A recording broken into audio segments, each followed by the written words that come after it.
बैठिएगा।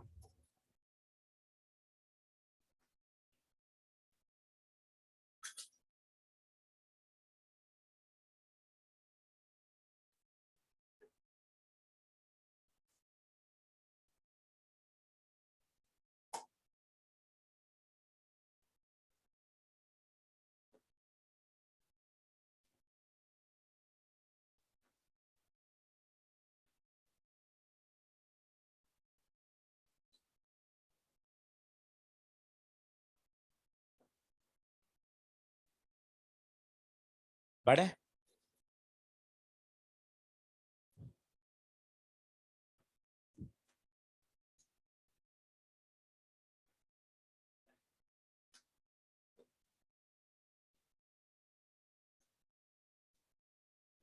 लिखें।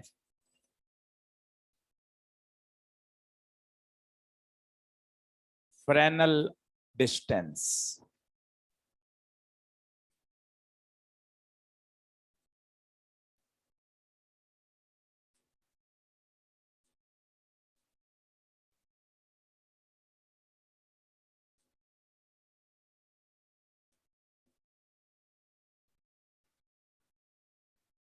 Fresnel distance. तो basically ये डिस्टेंस हमें बताता है कि कितनी दूरी तक रे ऑप्टिक्स वैलिड है। सर इसका क्या मतलब है, कितनी दूरी तक वैलिड है? क्या रे ऑप्टिक्स कुछ दूरी के बाद खराब हो जाएगी क्या? सोचिए कैसे खराब हो जाएगी, क्योंकि लाइट का डिफ्रैक्शन चालू हो जाएगा, और बहुत ज्यादा डिफ्रैक्शन हो गया तो लाइट का जो हम रेक्टिलिनियर प्रोपोगेशन मानते हैं वो खत्म हो जाएगा, और पर्दे पर शार्प इमेज नहीं बनेगी। तो फ्रेनल डिस्टेंस का मतलब क्या है, उस बात को समझिएगा। मेरे पास एक स्लिट है,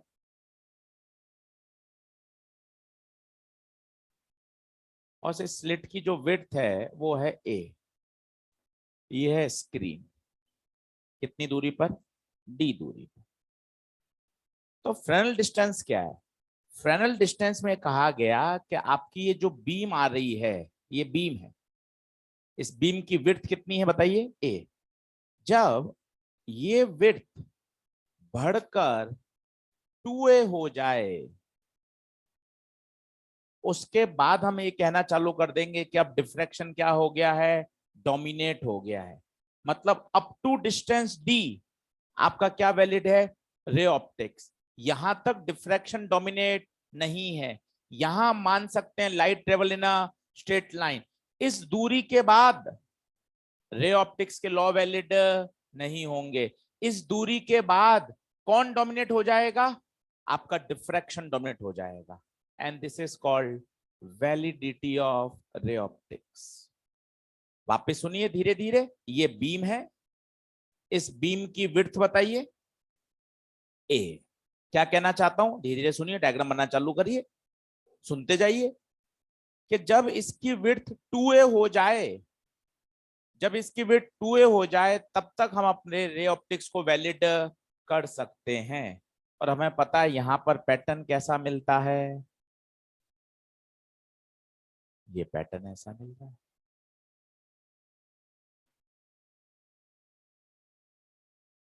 क्योंकि आप सोचिए, अगर आप स्क्रीन और दूर ले जाओगे, जरा सोच के देखिएगा, आप स्क्रीन को दूर लेते जाओगे, क्या इसका स्प्रेड बढ़ता जाएगा क्या? महसूस करो, आपने स्क्रीन को बहुत पास लगाया, लो साहब, आप खुद देखिए, अब जो स्प्रेड है वो कम है। जैसे जैसे स्क्रीन दूर जाती जाएगी, दूर जाती जाएगी, लो साहब स्क्रीन इतनी दूर, अब बताइए स्प्रेड, स्प्रेड क्या होता जा रहा है? फैलता जा रहा है। डिफ्रैक्शन का प्रभाव बढ़ता जा रहा है। स्क्रीन आपने काफी दूर लगाओगे, लाइट का डिफ्रैक्शन ज्यादा होगा, और लाइट कहां एंटर कर जाएगी? अपने ज्योमेट्रिकल शेडो में। तो इस बात को महसूस करो कि एक पर्टिकुलर डिस्टेंस तक ही रे ऑप्टिक्स वैलिड है। इसके बाद अगर आपने दूरी बढ़ा दी तो लाइट का फिर हम रेक्टिलिनियर प्रोपगेशन नहीं मानेंगे, हम ये कहेंगे कि डिफ्रैक्शन डोमिनेट हो गया, हम ये कहेंगे रे ऑप्टिक्स के लॉ अब वैलिड नहीं है। कब तक? जब तक इसकी विड्थ कितनी हो जाए, 2a। आपको ये याद है क्या किसी को विड्थ ऑफ सेंट्रल मैक्सिमा? पन्ना पलटो, बताओ। 2 लैम्डा d/a, याद है? अब इस d को मैंने बोल दिया z, and what is z? Fresnel distance.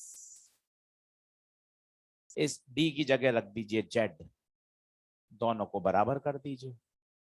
तो 2a equal to 2 lambda z/a, 2 से 2 कटा, a स्क्वायर।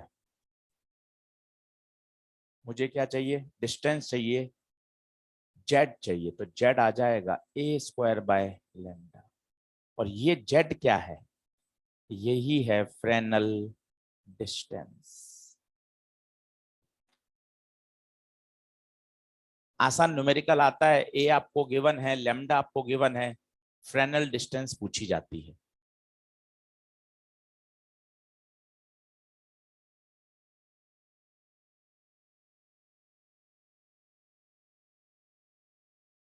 वापस 2-3 बार और समझाता हूं, और इसको आप इंप्लाइज करके लिखिएगा।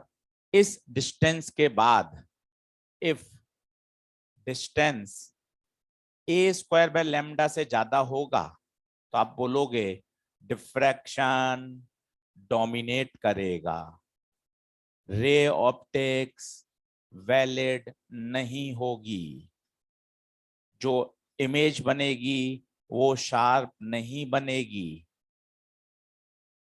स्क्रीन पर पैटर्न ऐसा बनेगा, डिफ्रैक्शन डोमिनेट होगा, लाइट का अब रेक्टिलिनियर प्रोपोगेशन नहीं मानेंगे। ये आपको और क्लियरिटी देगा। अगर दूरी से ज्यादा हो गई, दूरी से ज्यादा होगी, डिफ्रैक्शन प्रभावशाली हो जाएगा, बहुत सारी इमेजेस बनेंगी, इमेजेस जो शार्प नहीं बनेगी, सेंट्रल इमेज की इंटेंसिटी ज्यादा होगी, डिफ्रैक्शन डोमिनेट करेगा।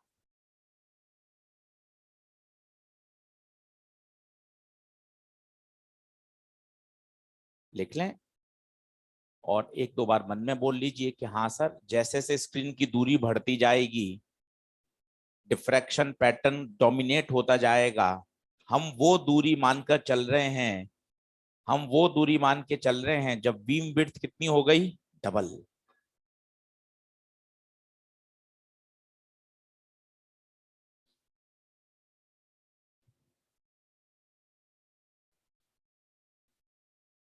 सही है?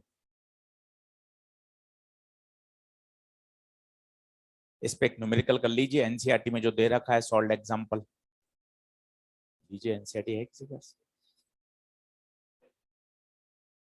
वही पेपर में आया है, 2020 में टेलीस्कोप का आया है सॉल्व एग्जांपल।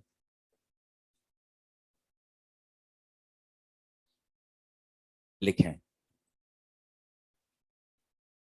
सॉल्व एग्जांपल 10.7 है। For what distance, रुकोगे?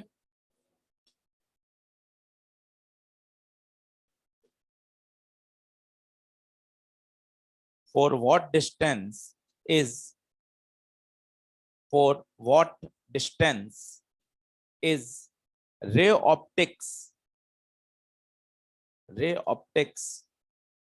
a good approximation, ray optics a good approximation when the aperture is 3 mm wide,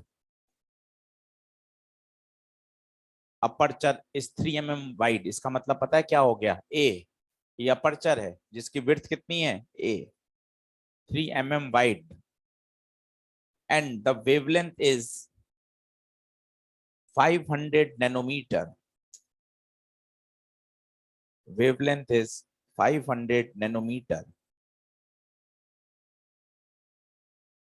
ये सॉल्व एग्जांपल है 10.7, और इसके पास में लिख लीजिए अनसोल्व का 10.10, वो इसके साथ एक बार और कर लीजिएगा। तो ये फ्रेनेल डिस्टेंस के दो सवाल हैं, फॉर्मूला बेस है। ये तो सॉल्व है 10.7 जो मैंने लिखाया है, और इसके पास ब्रैकेट में लीजिएगा अनसॉल्व का 10.10, वो और देख लेंगे तो ये वाली बात क्लियर हो जाएगी। मैं आपको फिर बताता हूं क्या पढ़ा रहा हूं।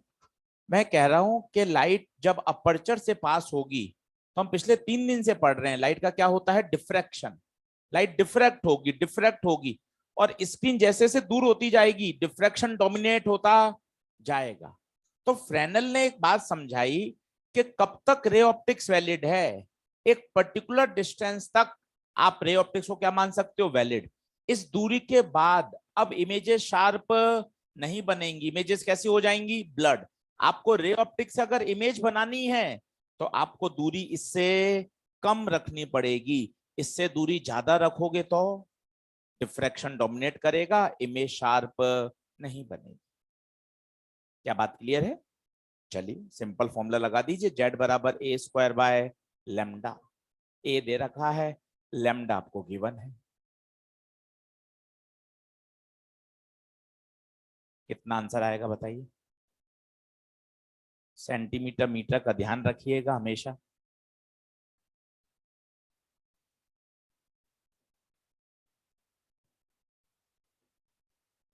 अगला देखें, ये नीट 2020 का क्वेश्चन है और सॉल्व एग्जांपल से पूछा गया है।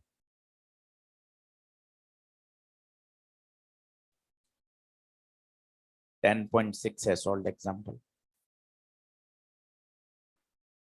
देखें, assume that light of wavelength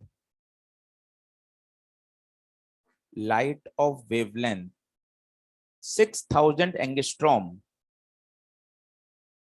6000 angstrom is coming from a star, full stop. What is the limit of resolution? What is the limit of resolution of telescope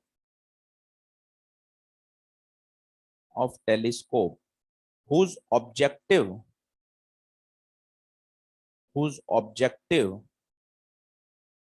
has a diameter of 2 metre. ये इसलिए कराया ताकि आपको theta का formula याद करना है, इसलिए जरूरी है।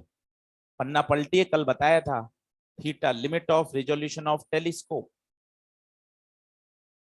नीट 2020 का क्वेश्चन है, पन्ना पलटिए, थीटा का फॉर्मूला मिलेगा 1.22 लैम्डा बाय ए। क्वेश्चन करा हुआ रहता है, नीट 2020 लिखा हुआ है, तो आप क्या इस बहाने फॉर्मूले याद करोगे? और बिल्कुल एनसीईआरटी से क्वेश्चन आया है।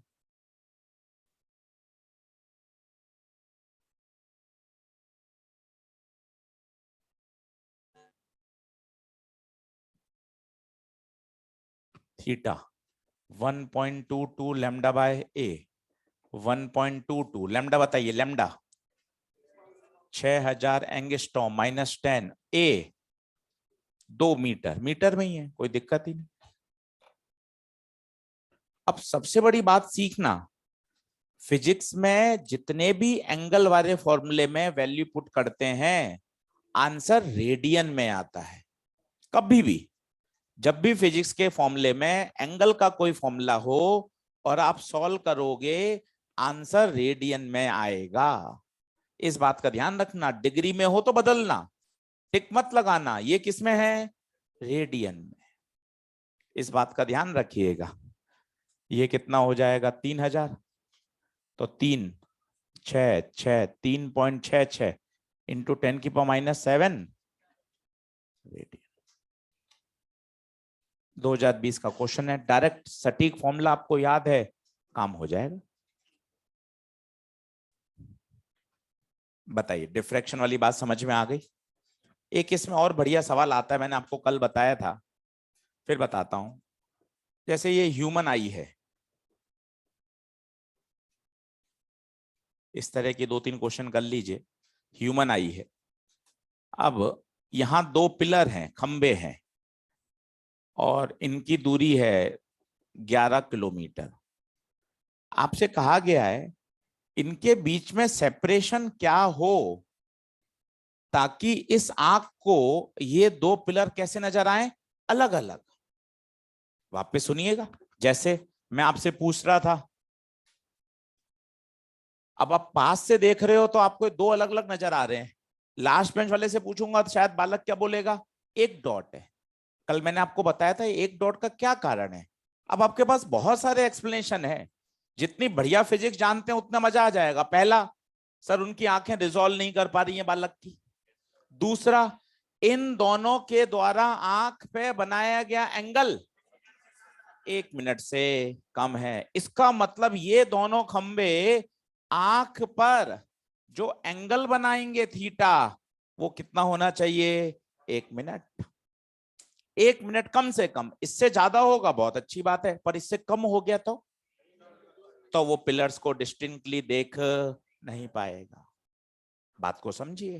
तो ये आपको याद होना चाहिए, ह्यूमन आई का जो थीटा होता है वो 1 मिनट होता है। अब 1 मिनट को कैसे कन्वर्ट करते हैं, 1/60 डिग्री, और डिग्री को रेडियन में कन्वर्ट करेंगे तो π/180। भूल जाओ तो थोड़ा सा याद कर लिया करो, 30 डिग्री को रेडियन में π/180 से करते हैं, तभी तो π/6 आता था। 90 को करते थे तो π/180, तभी तो π/2 बोलते थे। तो 1 डिग्री में 1 मिनट में 1/60 डिग्री, और डिग्री को आपने रेडियन में। अब बताओ एंगल निकाल सकते हो, एंगल क्या होगा, एंगल बता दीजिए। tan theta perpendicular upon base, perpendicular H, base 11 kilometre है तो 11,000 कर दिया, और स्वाभाविक है 11,000 से भाग दोगे तो ये एंगल छोटा आएगा। तो थीटा की वैल्यू आ गई h/11,000। इस थीटा को इस थीटा के क्या कर दीजिए, इक्वल, क्योंकि कौन है ये, ह्यूमन आई। कभी कभार पता है वो ह्यूमन आई नहीं देगा, आपको क्या कह देगा, यहां लगाए हुआ टेलीस्कोप, आप खड़े हो साहब अर्थ पे, आप देखना चाहते हो मून, मून पे 2 पॉइंट्स हैं, अब टेलीस्कोप से देखना चाहते हो, आप चाहते हो कि ये 2 पॉइंट्स मुझे अलग अलग दिखें, तो फिर वही कॉन्सेप्ट, इनके द्वारा टेलीस्कोप पर बनाया गया एंगल कितना होना चाहिए, याद करिए, 1.22 लैम्डा बाय ए। अगला प्रश्न ये देखने वाले हैं, दोनों ही एआईपीएमटी के फेमस क्वेश्चन है। अंतर समझिए क्या हो रहा है। ये वाला क्वेश्चन बताइए क्या है, क्वेश्चन लिखिए, two pillars, two pillars are separate, नहीं, two pillars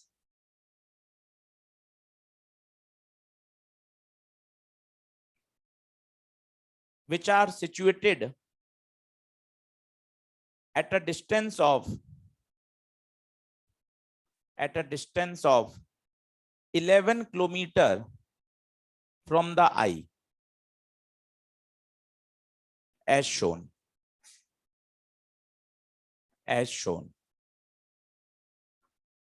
What should be the minimum separation, what should be the minimum separation between the pillars, between the pillars,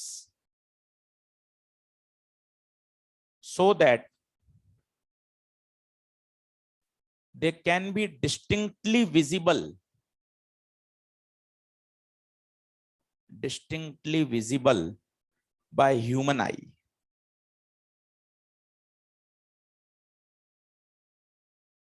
आप ये वाला डायग्राम बनाइए और मुझे एक बार सॉल्व करके बताइए कितना आंसर आ रहा है। एआईपीएमटी में आया हुआ क्वेश्चन है। आंख है तो आंख का आपको 1 मिनट याद है, पर अगर आंख नहीं आएगी तो फिर फॉर्मूला लगाना पड़ेगा, वो अगला क्वेश्चन होगा।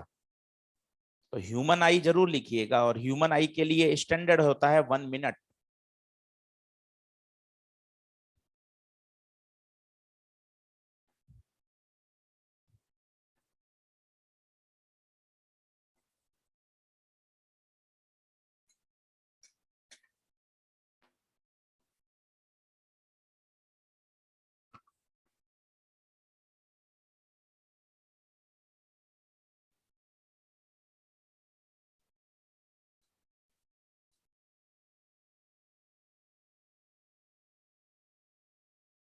कितना आंसर? कैलकुलेट करिए पूरा।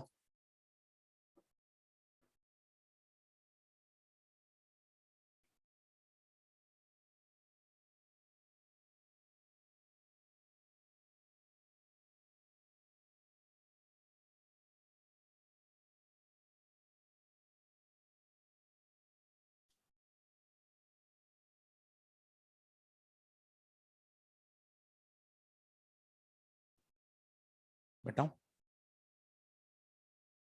सॉल्व किया किसी ने? इस थीटा को उसके बराबर कर दीजिए, 3 के आसपास आएगा शायद आंसर। 3.h/11,000 बराबर 1/60 इंटू पाई/180। पाई की वैल्यू रख सकते हैं 3.1।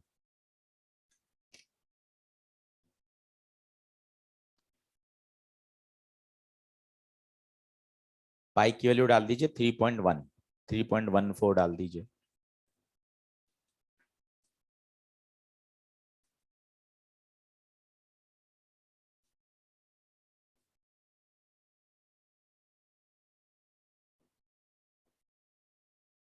कितना आंसर? 3.1 metre, kilometre, metre. अब पहले इसको एक बार अच्छे से बोल लीजिए आंसर को, तब मजा आए। अगर दो पिलर्स 3.1 से पास हो गए तो फिर मेरी आंखें उनको अलग अलग पहचान नहीं पाएंगी। कारण बताइए।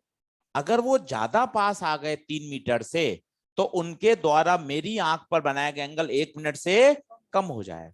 सर इससे ज्यादा पे हो तो? अरे ज्यादा पे तो चलेगा ना। लो सर, अब मेरे पिलर की दूरी मैंने 15 मीटर कर दी, तो मस्ती है ना, कहां दिक्कत है? अब तो एंगल ज्यादा ही आएगा। तो दूरी बढ़ेगी तो मन खुश है ना। प्रोजेक्टर और कैमरा अलग अलग दिख रहे हैं। क्यों अलग अलग डिस्टिंक्टली दिख रहे हैं? क्योंकि दोनों के द्वारा आंख पर बनाया गया एंगल 1 मिनट से ज्यादा है। क्या बात क्लियर है? तो 3 metre is a minimum distance. इससे ज्यादा में तो मजे हैं, कम में परेशानी हो जाएगी, फिर वो मुझे 2 पिलर दिखाई नहीं देंगे। ये तो ह्यूमन आई की थी बात। अब दूसरा सवाल इस पे ऐसा आ सकता है, ये है मून। आप कहां से देख रहे हो साहब? अर्थ से। ये टेलीस्कोप का ऑब्जेक्टिव लेंस है। ये भी बना लीजिए, क्वेश्चन आया हुआ है। इसमें करना सब कुछ वही है, बस इस बार थीटा आपका रटा हुआ नहीं चलेगा, क्योंकि इस बार थीटा ह्यूमन आई नहीं है। कौन है? टेलीस्कोप। और टेलीस्कोप का थीटा 1.22 लैम्डा बाय। डायग्राम बना लीजिए, क्वेश्चन लिखा देता हूं। रेस दीजिए, रेस में एम्स का क्वेश्चन दे रखा है इस तरह का। डायग्राम बना लें। कौन सा? वो इसी से सॉल्व होगा।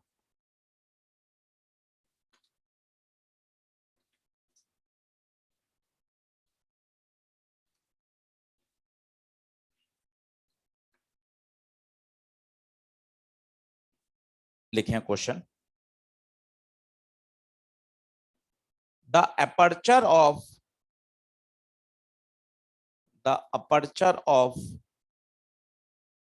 largest telescope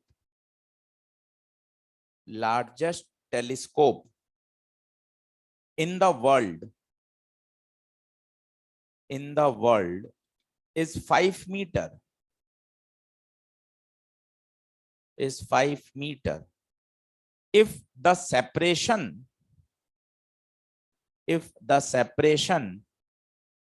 between the moon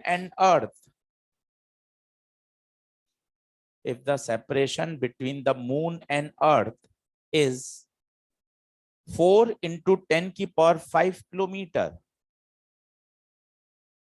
4 into 10 की power 5 kilometre, full stop. The minimum separation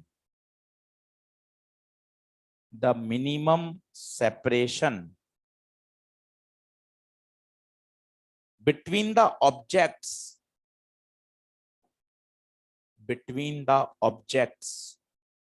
on the surface of moon, between the objects on the surface of moon which can be just resolved, which can be just resolved. Take wavelength of light,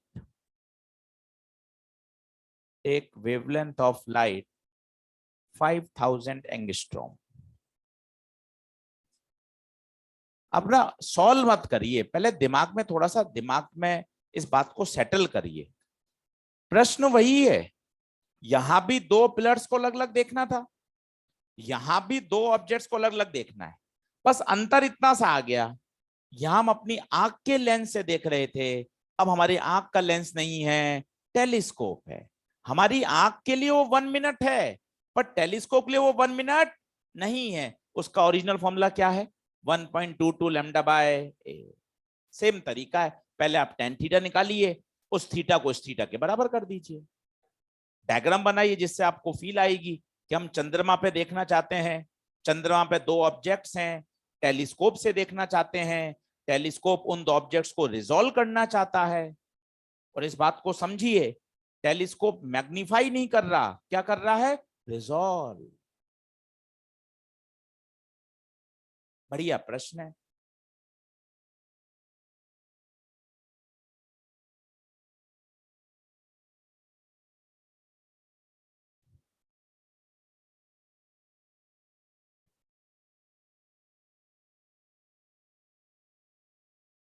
पहले tan theta निकाल लीजिए, कितना आएगा? अब तो simple theta निकाला करें क्योंकि दूरी बहुत ज्यादा है।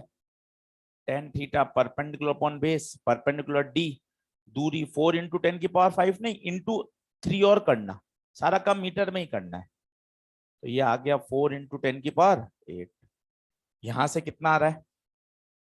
1.22 लैम्डा, 5000, और अपर्चर कितना दे रखा है? 5 मीटर। इस थीटा को उस थीटा के बराबर कर दीजिए, वैल्यू आ जाएगी।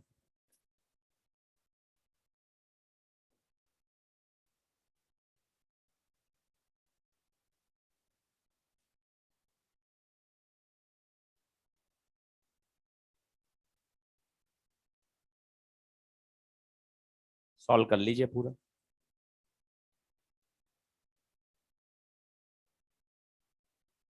48 या 50 के आसपास आएगा। दोनों क्वेश्चन को एक साथ देखिए, एक एम्स का क्वेश्चन है, एक एआईपीएमटी का क्वेश्चन है, दोनों में फंडा एक ही है। वहां आपने 1 मिनट रखा है क्योंकि वो ह्यूमन आई है, बस पूरा सॉल्व कर लीजिए। तो ये आएगा d/4 × 10⁸, 1.22 × 5000 × 10⁻⁻10 डिवाइडेड बाय 5, लगभग लगभग 50 मीटर लिख रहा हूं, देख लो 48 के आसपास आएगा सर।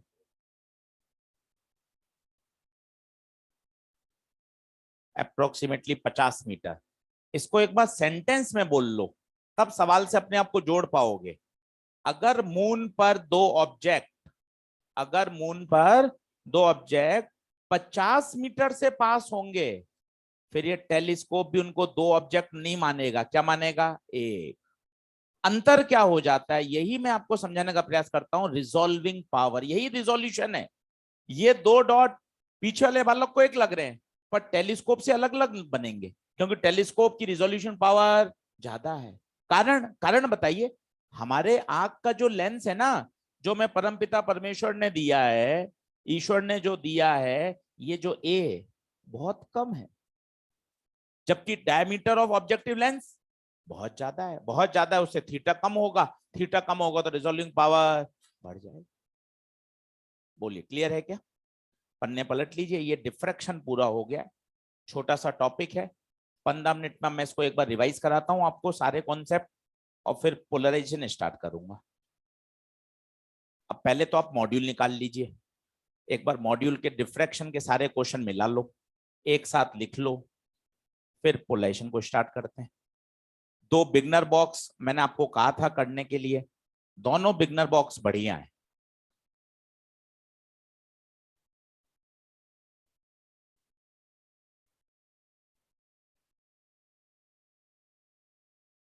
देखें,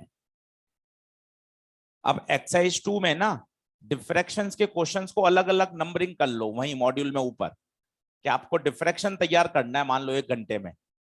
अब डिफ्रैक्शन में आपको 2 के कौन कौन से क्वेश्चन आने चाहिए वो देख लो, उनकी नंबरिंग करके रख लो। सेकंड डिफ्रैक्शन का है, फोर्थ डिफ्रैक्शन का, 5, 6, 7, 9, 12, 13, 18, 21। 10 क्वेश्चन आए हुए हैं डिफ्रैक्शन डिफ्रैक्शन।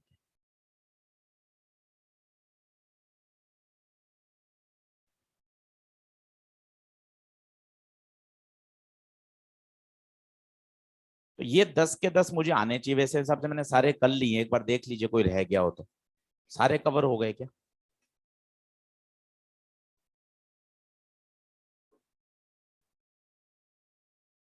ये 10 क्वेश्चन डिफ्रैक्शन के हैं। अब मैं आपको 15 मिनट में एक पेज लिखवाऊंगा, उस एक पेज से ये सब सॉल्व हो जाएंगे। इस तरह का एक शॉर्ट नोट बनवा के आपको दे रहा हूं कि इस तरह से घर पर प्रैक्टिस करिए कि पहले पीवाई क्यू करिए। आपने पीवाई क्यू कर लिए, आपने क्लास नोट्स पढ़ लिए 2 बार। अब फिर ऐसा एक पेज में लिखने की कोशिश करिए जिसमें सारी बातें कवर हो जाएं। वो पेज आपने डिफ्रैक्शन का पढ़ लिया, इसमें सारी बात इंक्लूड हो जाएंगी। मैं आपको करके दिखाता हूं कि यार केवल 15 मिनट में चैप्टर पूरा कैसे तैयार किया जा सकता है। सटीक शॉर्ट नोट्स होने चाहिए, शॉर्ट नोट्स में सारे फंडे होने चाहिए जिससे पढ़कर आपके सारे पीवाईक्यू सॉल्व हो जाए। पर पहले पीवाईक्यू करिए, उससे आपको आइडिया लगेगा किस किस वैरायटी के क्वेश्चन पूछे गए हैं, क्या क्या थ्योरेटिकल कॉन्सेप्ट पूछे गए। उन थ्योरेटिकल कॉन्सेप्ट को भी अपने शॉर्ट नोट्स में इंक्लूड करते जाइए। अब जैसे एक थ्योरेटिकल सवाल था, पहला या दूसरा याद करो, वो कह रहा है इलेक्ट्रॉन को फास्टर कर दो। अब तुरंत सोचिए लैम्डा बराबर होता है H/mv। फास्टर करोगे तो स्पीड बढ़ेगी, स्पीड बढ़ेगी तो लैम्डा कम होगा, लैम्डा कम होगा तो एंगुलर विड्थ भी। तो जब आप एंगुलर विड्थ लिख रहे होंगे ना शॉर्ट नोट में, वहीं एक लाइन लिख देंगे, अगर इलेक्ट्रॉन ज्यादा स्पीड से आएंगे तो लैम्डा कम होगा, लैम्डा कम होगा तो एंगुलर विड्थ भी कम। एक लाइन वाला ये क्वेश्चन कवर हो गया। इस तरह से प्लान करिए, दिन में आप 4-5 चैप्टर आराम से बिल्कुल पीवाईक्यू के तैयार कर सकते हैं। इसके साथ जोड़िए 2 बिगनर बॉक्स, बिगनर बॉक्स 4 और बिगनर बॉक्स 5, क्योंकि 4 और 5 में दोनों में सवाल बढ़िया है।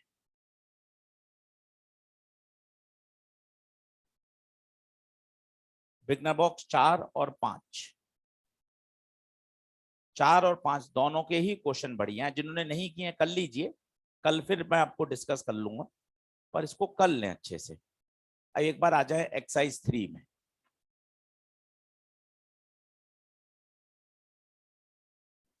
अब 3 में कौन कौन से हैं, सारे ही आसान सवाल हैं, एक बार सारे अभी कर लेते हैं। सबसे पहले आइए 12वें पे आइए। 3 सवाल हैं डिफ्रैक्शन के, तीनों कर लें। 12 पे आइए। शायद आपको याद हो गया हो कि पहले की इंटेंसिटी सेंट्रल मैक्सिमम केवल 4% रह जाती है, केवल 4%। सर ये कहां से आता है 4%?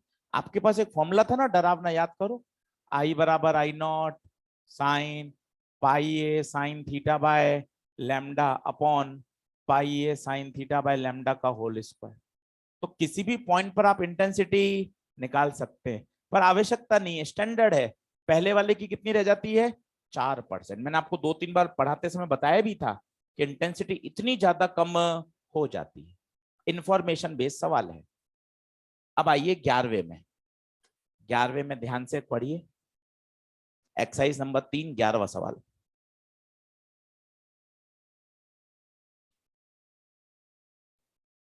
Calculate the angular width of central maxima. सबसे फेमस है एंगुलर विड्थ, एकदम टिप्स पे याद होना चाहिए। कितना कितना? 2 lambda by A, 2 lambda by A. अब जब आप ऑप्शन देखेंगे ना, क्यों ये सवाल मैं आपको बता रहा हूं, ऑप्शन देखिए, ऑप्शन में है बहुत बड़े एंगल, 28, 38, 30, 260, ब्रैकेट में दे रखी है साइन 1/3 की वैल्यू। इसका मतलब ये वाला फॉर्मूला मत लगाइए। यही तो छोटी छोटी बारीकियां सीखनी पड़ेंगी आपको। जरा सोचिए पन्ना पलटकर, इसमें आपने अप्रोक्सीमेशन किया था। क्या अप्रोक्सीमेशन किया था? क्या कि एंगल बहुत छोटे हैं। अब बेसिक फंडे वाला जीतेगा बच्चा। अब मैं आपको बेसिक फंडे बताता हूं, सुनते जाइएगा, समझिएगा। ये बताइए ये कौन है? First minima. ये दूरी याद है, रटी हुई है, वाई लैम्डा डी बाय ए। ये दूरी डी। क्या वाई निकाल सकते हैं क्या? वाई देखो तो क्या क्या दे रखा है। तो मैं टेन थीटा सोच रहा हूं।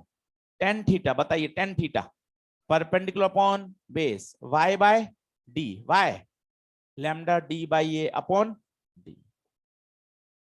क्या लैम्डा और ए गिवन है क्या? इससे किसकी वैल्यू आएगी साहब? Tan theta.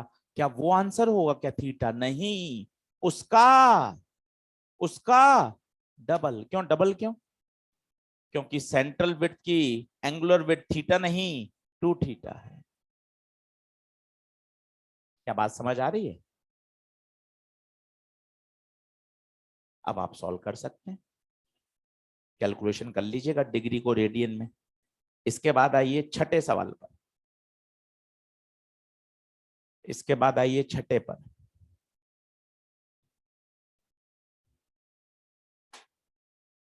समय देकर पूरा करते चलिए। जैसे आज मुझे 1.5 घंटा डिफ्रैक्शन को देना चाहिए, तो डिफ्रैक्शन में सर मैं क्या क्या करूं?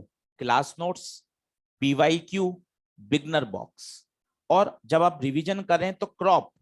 क्रॉप में पता है क्या डिजाइनिंग है? जिन्होंने करी हो साथ साथ उनको पता चल रहा होगा, मॉड्यूल के ही क्वेश्चंस हैं। मॉड्यूल के वो सवाल जो कि बहुत पॉपुलर हैं, बहुत इंपॉर्टेंट हैं। तो आपको एक्सरसाइज 1, 3 करने का अब समय नहीं है। अब समय कम है क्योंकि अब हमें फिजिक्स, केमिस्ट्री, बॉटनी, जूलॉजी सबको साथ पढ़ना है। तो रिवीजन में क्या क्या प्लान करें, ये एक बहुत बड़ा प्रश्न है। तो उसके लिए अपना पहले ये देखिए हमारी स्थिति क्या है सब्जेक्ट को लेकर। मिनिमम क्राइटेरिया क्या है? मिनिमम मुझे क्लास नोट्स, पीवाईक्यू और क्रॉप। क्रॉप में एक्सरसाइज 1 और 3 के जितने अच्छे सवाल हैं वो सब हमने उसमें इंक्लूड कर रखे हैं। और क्वेश्चन की संख्या भी कम है। एक्सरसाइज 1, 3 करोगे हर चैप्टर में तो समय ज्यादा लगेगा। 2 तो कंपलसरी है, 2 के बगैर तो जीवन ही नहीं है। पीवाईक्यू तो मस्ट है, और उसके साथ क्या जोड़ो? क्रॉप जोड़ लो। एनसीईआरटी के सारे क्वेश्चन लगभग लगभग हमने पढ़ते समय साथ साथ कर लिए हैं। और जिन्होंने कर रखे हैं वो रिवाइज जरूर करें। जिन्होंने नहीं करे कोई समस्या नहीं है, वो क्लास नोट्स में, मॉड्यूल में, पेपर के माध्यम से आपके पास बार बार आते रहेंगे मेजर टेस्ट में। मेजर टेस्ट दे, जितने मेजर टेस्ट के क्वेश्चन आपके पास आ जाएं, पेपर में गलत हो जाएं कोई दिक्कत नहीं, पर आने के बाद अगले 48 घंटे में वो मुझे पूरे पूरे सॉल्व होने चाहिए। ये एम रखिएगा।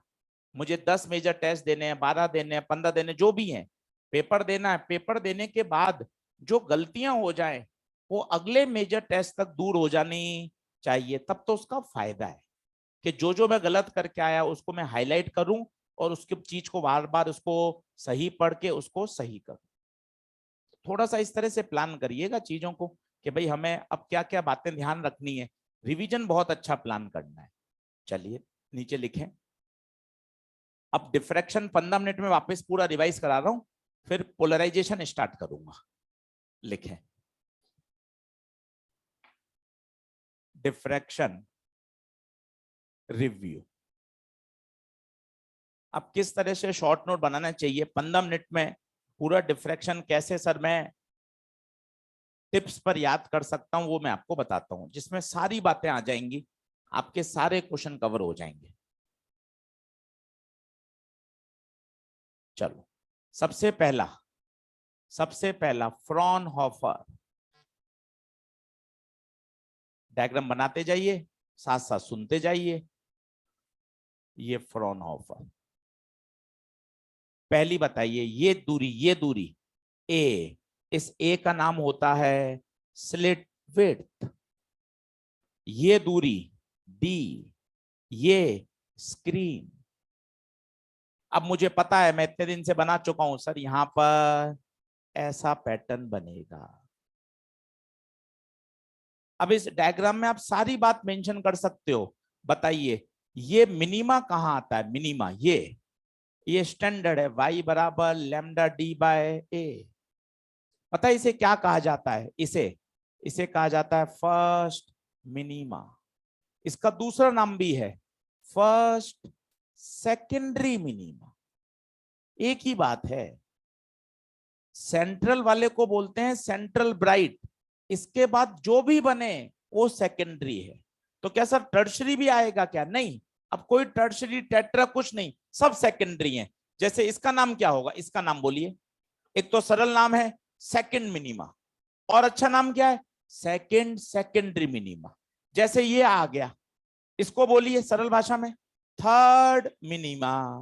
ये तो सरल भाषा है, थोड़ी कठिन भाषा बोलिए थर्ड थर्ड सेकेंडरी मिनिमा। खत्म। तो लिखना चालू करिए इन बातों को। और बताइए ये थीटा याद है क्या? ये थीटा याद होना चाहिए कितना? लैम्डा बाय ए। ये लैम्डा बाय डी बाय ए पर आता है, ये आता है 2 लैम्डा डी बाय ए, ये आता है 3 लैम्डा डी बाय ए। अब एक छोटा सवाल इससे सॉल्व होगा, वो बताना चाहता हूं। सेंट्रल विड्थ की जो चौड़ाई होती है ना, वो आजू बाजू वाली से डबल होती है। आओ महसूस करो, महसूस करो, ये पेपर का क्वेश्चन है। इसकी बताओ तो विड्थ कितनी है? इसकी विड्थ याद है कितनी? सबसे फेमस 2 लैम्डा डी बाय। इस ऊपर वाली की देखो तो घटाकर लैम्डा डी बाई ए, इसकी देखो तो। इसका मतलब सेंट्रल विड्थ मैक्सिमा की जो विड्थ है वो आजू बाजू वाली फ्रिंज से डबल है। ये एक्सरसाइज 1 का एक क्वेश्चन है, अगर आपने करा हो तो वहां ये मेंशन है कि डिफ्रैक्शन पैटर्न में सेंट्रल फ्रिंज की विड्थ नियर बाय फ्रिंजेस से क्या होती है?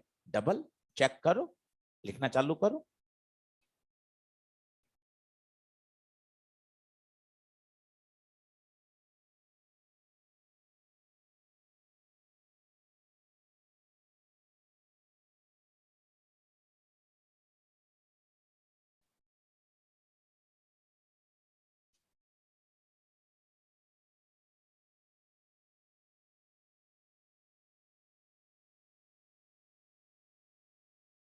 लिख लें, in front of a diffraction, in front of a diffraction,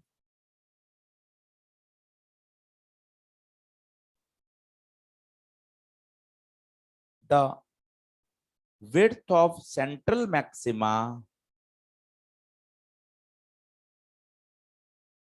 the width of central maxima is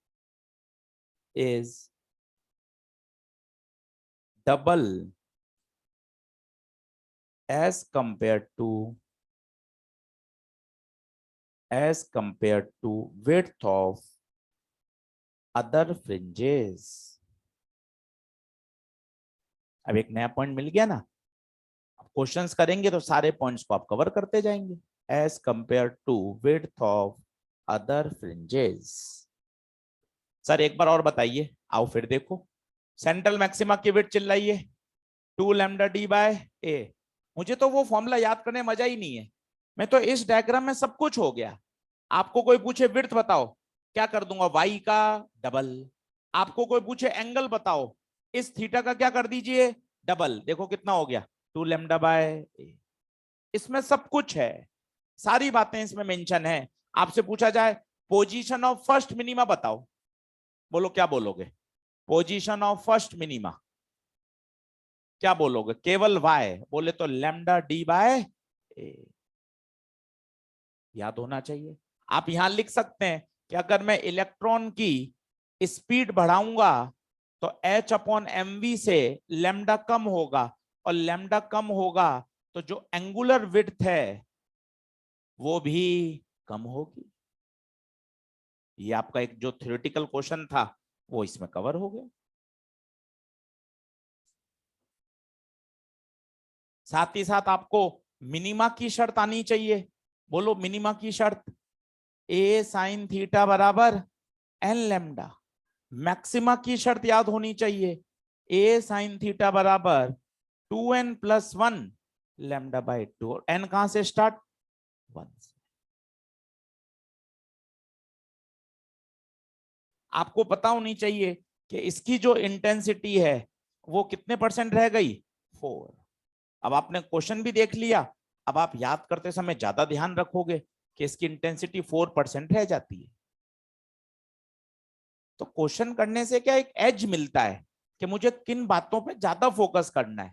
एक तो मैं कॉपी लूं और सारे फॉर्मूले लिख के ले आऊं। जैसे आप मुझे फिजिकल केमिस्ट्री के आयनिक इक्विलिब्रियम के नोट्स दे दोगे, सर जाते समय नोट्स ले जाओ, कल इसके शॉर्ट नोट्स ले आना।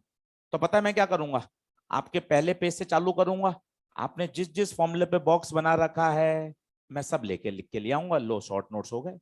ये शॉर्ट नोट्स थोड़ी ना है, जब तक मुझे उस चैप्टर की समझ ही नहीं है कि किस फॉर्मूले में किन बातों का ध्यान रखना है, उसके साथ मुझे डायग्राम भी बनाना है, उसके साथ मुझे कॉन्सेप्ट भी लिखने हैं, तब जाके वो शॉर्ट नोट्स एक्टिव होंगे। अभी वो हमारे इनएक्टिव हैं, हम उनको सिर्फ फॉर्मूले फॉर्मूले लिख के ले आते हैं। जबकि शॉर्ट नोट्स में फॉर्मूले, कॉन्सेप्ट, डायग्राम सब कुछ होना चाहिए। आप सिर्फ फॉर्मूले छाप लोगे, फायदा क्या है, आपने ये डायग्राम बनाया, आपके पास सारी इंफॉर्मेशन आ गई A to Z। साथ ही साथ आपको ये पता होना चाहिए जब आपने क्वेश्चंस करें, अरे सर इसमें एक क्वेश्चन ये भी है कि जो वेव फ्रंट आता है वो कैसा है, प्लेन वेव फ्रंट, तभी तो ये फ्रॉनहोफर है।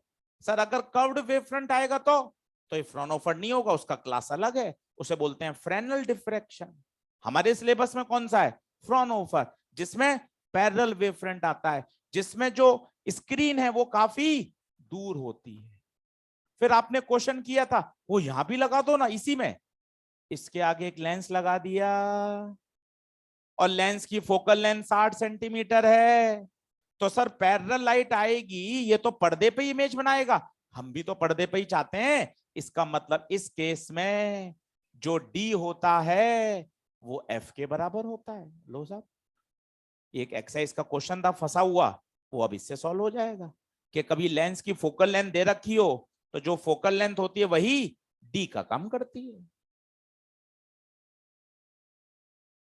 अब इस फ्रॉनहोफर में सब कुछ आ गया, अब इससे आप कुछ भी सॉल्व कर सकते हैं। एक्सरसाइज 1 2 3 आपको मिनिमा, मैक्सिमा की शर्त, सेंट्रल मैक्सिमा, सेंट्रल की विड्थ, इलेक्ट्रॉन वाला सवाल, ये डिस्टेंस इसकी डबल होती है, इंटेंसिटी 4%, कैसा आता है, प्लेन वेव फ्रंट, लेंस दे रखा हो तो लेंस की फोकल लेंथ को डी माना जाएगा। बोलिए, ये तो हुआ फ्रॉनहोफर डिफ्रैक्शन। इसके नीचे लिखिए, आधा पेज और है उसमें लिखें रिजॉल्विंग पावर। रिजॉल्विंग पावर, ये मैं आपको 20 मिनट केवल इसलिए इन्वेस्ट कर रहा हूं ताकि आप चीजों को प्लान कर सकें। सब संभव है, अभी ऐसा नहीं है कि हम ऐसा सोचें अरे यार चैप्टर तैयार ही नहीं होंगे। पूरा रे ऑप्टिक्स है इतना बड़ा, आप बहुत अच्छे से प्लान कर सकते हो। जब आप मैग्नेट रिवाइज करोगे, 2 बार 3 बार रिवाइज कर लो एक ही दिन में, कॉपी पढ़ ली एक बार 3 4 घंटे लगेंगे, दूसरी बार 4 घंटे नहीं लगेंगे, तीसरी बार में और कम समय लगेगा।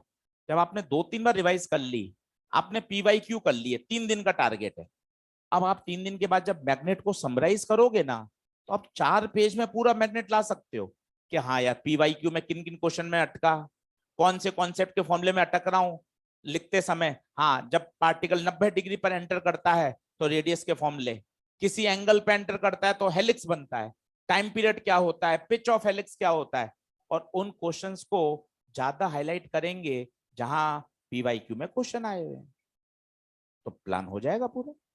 लिखिए रिजॉल्विंग पावर, हाँ बिल्कुल वही करा रहा हूँ, कल ही तो पढ़ा है, तुरंत रिवाइज करा रहा हूँ। लिखें रिजॉल्विंग पावर, सबसे पहले लिखें टेलीस्कोप। टेलीस्कोप में पूछा जाता है लिमिट ऑफ रिजोल्यूशन। बोलिए, अब तक याद हो जाना चाहिए। थीटा बताइए, 1.22 लैम्डा बाय ए। यही लिखिए, 2020 में क्वेश्चन आया है, फॉर्मूला बेस क्वेश्चन आया तो हमारा क्या ज्यादा अट्रैक्शन, ज्यादा ध्यान चला जाता है कि अच्छा हाँ टेलीस्कोप में याद होना चाहिए। सॉल्व एग्जांपल था एनसीईआरटी का 1.22 लैम्डा बाय ए। पर रिजॉल्विंग पावर पूछे तो रिजॉल्विंग पावर उसका फॉर्मूला क्यों याद करते हो, बस 1/थीटा बोल दो ना, उसका फॉर्मूला भी लिखोगे ए अपॉन 1.22 लैम्डा, पक्का परेशान हो गए। अपन तो थीटा याद करो ना भाई, रिजॉल्विंग पावर पूछेगा थीटा को उल्टा कर देंगे। आप दोनों फॉर्मूले लिखने की सोच रहे हो, पक्का एग्जाम में कंफ्यूजन आएगा, अरे यार 1.2 ऊपर था या नीचे था, अपने याद ही एक ही करना है 1.22 वाला। ठीक है, अब एक इसमें ये क्वेश्चन आता है, फिर दूसरा आता है रिजॉल्विंग पावर वो लैम्डा के क्या होता है, इनवर्स। कल हमने एक सवाल देखा था रेशियो वाला, याद करिए। हम बनाते समय उन सारी बातों को लेते हुए चल रहे हैं जो जो हमें पीवाई क्यू में एनसीईआरटी में क्वेश्चंस मिले कि सर मुझे टेलीस्कोप में इतनी बातें पता होनी चाहिए। साथ में ही आपको ये वाला क्वेश्चन करना चाहिए था, यहाँ छोटा सा बनाकर, मून, ये 2 पॉइंट्स, ये आपका अर्थ पर क्या है, टेलीस्कोप, ये कितना एंगल बनाएंगे, ये एंगल थीटा, ये दूरी डी, ये दूरी गिवन है किलोमीटर में। तो हल्का सा आइडिया ले लोगे कि ये जो टेन थीटा है उसको मुझे किसके बराबर करना है, 1.22 लैम्डा बाय।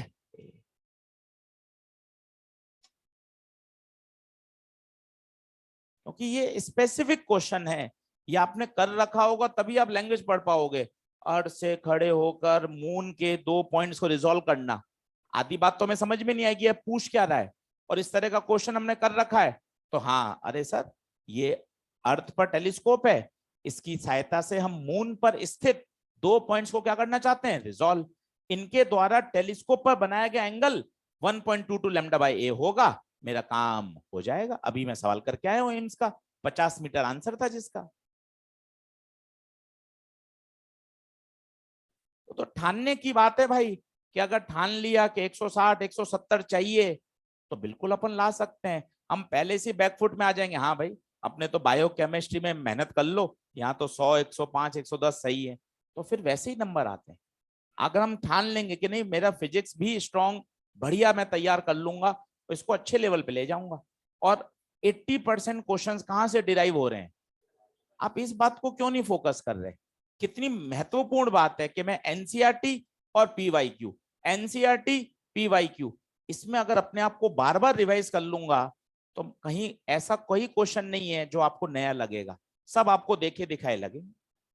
नीचे लिखिए फॉर माइक्रोस्कोप, कल मैंने आपको माइक्रोस्कोप में सिखाया था क्या, इसमें पता है थीटा डिफाइंड नहीं होता, इसमें क्या डिफाइंड होता है, डिस्टेंस। बातों को समझिएगा, यहां थीटा डिफाइंड ना होकर क्या डिफाइंड होता है, उन दोनों ऑब्जेक्ट्स के बीच में डिस्टेंस। और इसका फॉर्मूला याद है, कल बताया था, जिन्होंने बिगनर बॉक्स किया हो उनको काम भी आया होगा, 1.22 lambda by 2 mu sine alpha. Alpha कौन सा होता है, ये वाला है।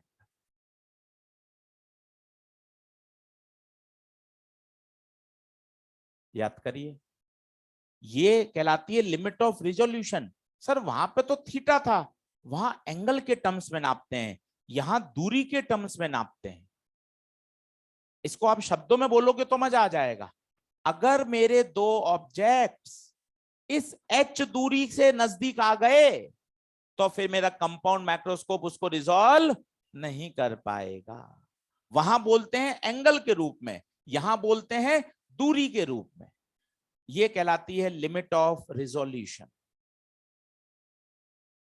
तो दोनों बातों को अंतर समझिए, वो भी लिमिट ऑफ रिजोल्यूशन है, वो इन टर्म्स ऑफ एंगल है, और ये जो लिमिट ऑफ रिजोल्यूशन है वो इन टर्म्स ऑफ डिस्टेंस है। यहां पर सेंटेंस क्या बोला जाएगा, अगर दो ऑब्जेक्ट्स के बीच की दूरी h से कम होगी तो फिर आप रिजॉल्व नहीं कर पाएंगे। और यहां भी रिजॉल्विंग पावर लैम्डा के इनवर्स, ये 2 बार क्वेश्चन आया हुआ है, रिजॉल्विंग पावर लैम्डा के इनवर्स। और लास्ट कॉन्सेप्ट है Fresnel distance. Up to distance ray optics is valid. इसके बाद अगर आप बढ़ा दोगे तो बीम इतनी ज्यादा चौड़ी हो जाएगी, स्क्रीन पर डिफ्रैक्शन पैटर्न डोमिनेट हो जाएगा, आपकी इमेज शार्प नहीं बनेगी। उस दूरी को कहा जाता है फ्रेनेल डिस्टेंस। इस दूरी तक रे ऑप्टिक्स वैलिड है। इसके बाद रे ऑप्टिक्स के फंडे नहीं लगेंगे, डिफ्रैक्शन प्रभावशाली हो जाएगा और इमेज शार्प नहीं बनेगी। रे ऑप्टिक्स का रेक्टिलिनियर प्रोपोगेशन नहीं माना जाएगा।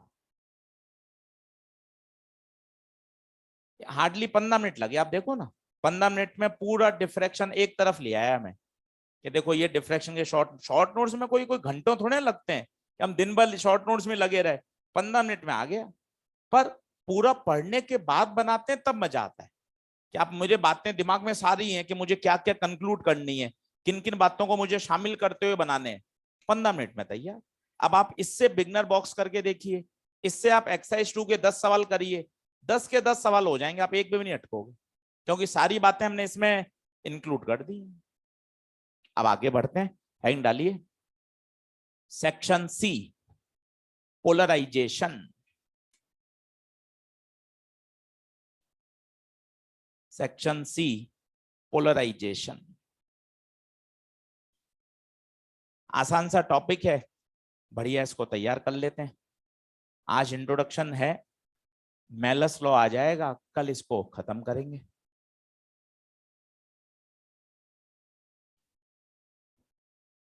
लिखें। अब पोलराइजेशन क्या होता है, पहले तो मन में काफी सारे सवाल हैं। सर ये जो लाइट हमें मिल रही है या सन से जो लाइट मिल रही है वो अनपोलराइज्ड है या पोलराइज्ड है, ये सवाल मन में है। पोलराइज्ड लाइट को कैसे बनाया जाता है वो इंपॉर्टेंट है। फिर क्या मेरी आंखें देखकर पहचान सकती हैं क्या कि लाइट पोलराइज्ड है या अनपोलराइज्ड है? तो पहला आंसर तो ये ले लीजिए, हमारे आंख के पास वो एबिलिटी नहीं है। हम देखकर नहीं बता सकते कि कोई लाइट पोलराइज्ड है या अनपोलराइज्ड है। तो इन सभी प्रश्नों का जवाब धीरे धीरे मिलेगा इस चैप्टर में। हेडिंग डालिए पोलराइजेशन। सबसे बड़ी बात, क्या इसको हाइगन की थ्योरी से समझा सकते हैं क्या? आंसर है नहीं। हाइगन से आपने इंटरफेरेंस समझा दिया, हाइगन ने आपको डिफ्रैक्शन समझा दिया, हाइगन पोलराइजेशन नहीं समझा सकते क्योंकि उनके बेसिक लॉ में गड़बड़ी है। पन्ना पलट का पहले लेक्चर में आइए, सबसे पहले लेक्चर में उन्होंने, हाइगन ने क्या माना था वेव को? हाइगन ने माना था लॉन्गिट्यूडनल, जबकि तो पोलराइजेशन शो ही कौन करता है? Transverse wave. तो हाइगन की वेव थ्योरी पोलराइजेशन नहीं समझा पाएगी, ये अपने आप में एक सवाल है। इंटरफेरेंस डिफ्रैक्शन को हाइगन ने समझा दिया था क्योंकि इंटरफेरेंस डिफ्रैक्शन केवल वेव नेचर बताते हैं, ये नहीं बताते कि लाइट ट्रांसवर्स है या लाइट लॉन्गिट्यूडनल है। क्योंकि बताओ, जो डिफ्रैक्शन होता है वो साउंड वेव्स में भी होता है, लाइट में भी होता है, लॉन्गिट्यूडनल में भी होता है, ट्रांसवर्स में भी होता है। इंटरफेरेंस साउंड वेव में भी होता है, माइक्रोवेव में भी होता है। इंटरफेरेंस ट्रांसवर्स और लॉन्गिट्यूडनल दोनों में होता है। बट पोलराइजेशन केवल और केवल ट्रांसवर्स वेव में पाया जाता है। इसलिए आपका मॉड्यूल का क्वेश्चन है साउंड वेव में, sound wave can not be polarised because sound waves का नेचर कैसा है? लॉन्गिट्यूडनल। तो पहले बेसिक डेवलप कर लो। इंटरफेरेंस डिफ्रैक्शन लाइट के वेव नेचर को तो कंफर्म करते हैं पर किसी नेचर को नहीं बताते। एक सवाल है एक्सरसाइज 1 में 8वां या 10वां, वो कहता है इंटरफेरेंस लाइट के कौन से नेचर को सपोर्ट करता है, कि ट्रांसवर्स बता रहा है या लॉन्गिट्यूडनल? आंसर किसी को नहीं बताता।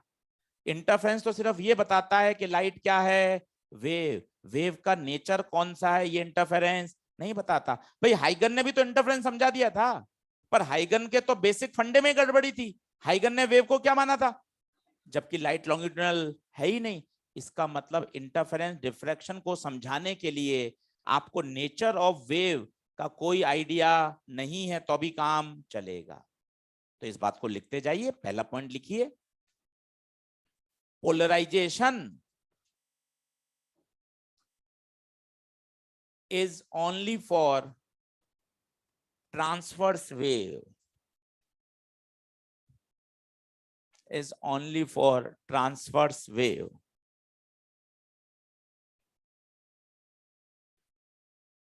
दूसरा लिखिए, sound waves cannot be polarized.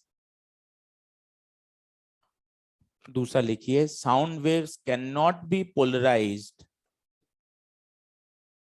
because sound waves are longitudinal in nature.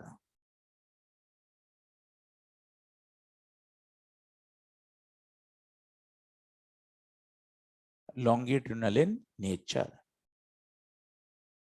क्या ये 2 पॉइंट क्लियर है? तीसरा, अब पता है इसको समझाने के लिए मुझे मैक्सवेल की थ्योरी काम में लेनी पड़ेगी। कारण बताइए, क्योंकि मैक्सवेल ही थे जिन्होंने बताया था कि लाइट ट्रांसवर्स है, जिसमें इलेक्ट्रिक फील्ड और मैग्नेटिक फील्ड एक दूसरे के परपेंडिकुलर होते हैं। और अगला सेंटेंस बहुत काम का है, बदलता हुआ इलेक्ट्रिक फील्ड मैग्नेटिक फील्ड पैदा करता है और बदलता हुआ मैग्नेटिक, और दोनों एक दूसरे को सस्टेन करते हुए कहां बढ़ते हैं? आगे बढ़ते हैं, एक दूसरे को पैदा करते जा रहे हैं और वेव क्या हो रही है? प्रोपोगेट। इसलिए ईएम वेव को प्रोपोगेट होने के लिए मीडियम की आवश्यकता, साउंड को जरूरत है। हम जिस तरह से यहां बात कर रहे हैं मून पर नहीं कर सकते, क्योंकि अगर मीडियम नहीं होगा तो मेरी जो एनर्जी है, जो मैं बोल रहा हूं, जो इन पार्टिकल्स को मैं वाइब्रेट करा रहा हूं, ये पार्टिकल आप तक पहुंचेंगे कैसे? ये मीडियम के थ्रू ही तो एनर्जी का क्या हो रहा है? ट्रांसफर। जबकि ईएम वेव्स को मीडियम की आवश्यकता नहीं है, क्योंकि 50% ऊर्जा इलेक्ट्रिक फील्ड में और 50% ऊर्जा मैग्नेटिक फील्ड में है। ये हमने ईएम वेव में पढ़ा था, आप याद करिए, नीचे लिखना चालू करिए। तीसरा point, according to Maxwell, according to Maxwell, light waves are transverse electromagnetic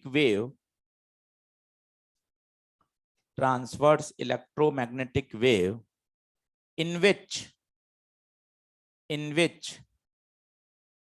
electric field and magnetic field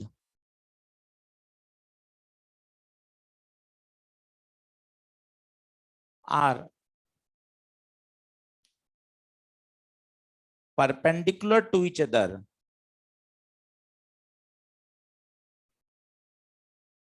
and also perpendicular to the direction of propagation.